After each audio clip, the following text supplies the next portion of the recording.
ابن شهید غریب ابن غریب سلام الله علی شیب الخزیر. شهید ابن شهید غریب ابن غریب سلام الله علی شیب الخزیر. میرسه از تو گودال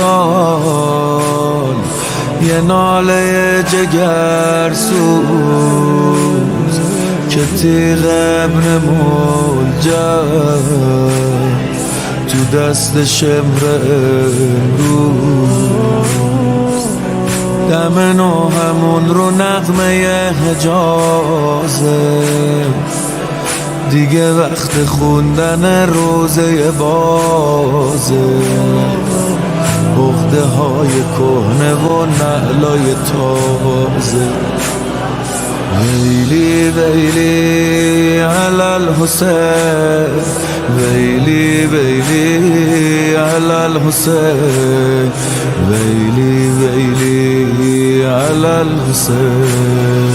قابضون علی شیبت کعبه یده ذابح لک بمهنده. چه بلایی به سر تو اومده از مدینه مادر تو اومده. با ام رسیده زینب تو با پای برهنه سر و به سختی میباره خنجر کنه. خنجر کنه.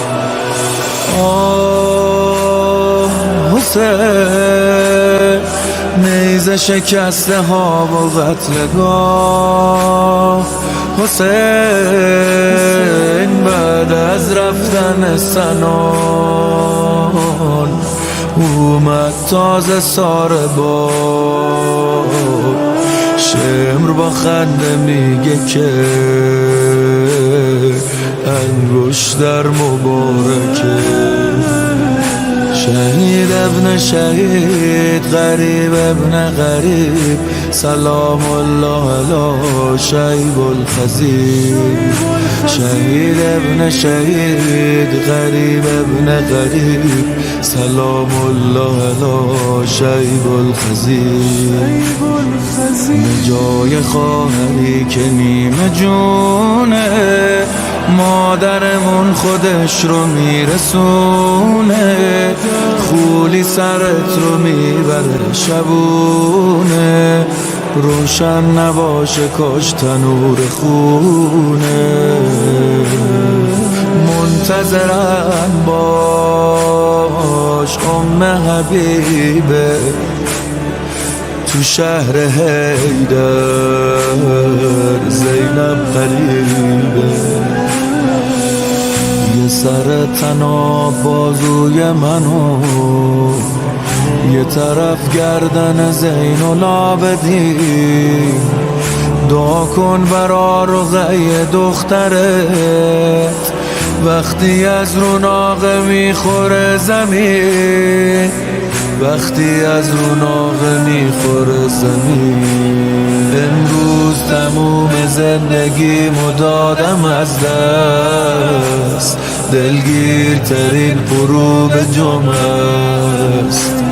دلگیرترین غروب جمعه است. این الطالب به دم المقتول به کربلا. این الطالب به دم المقتول به کربلا.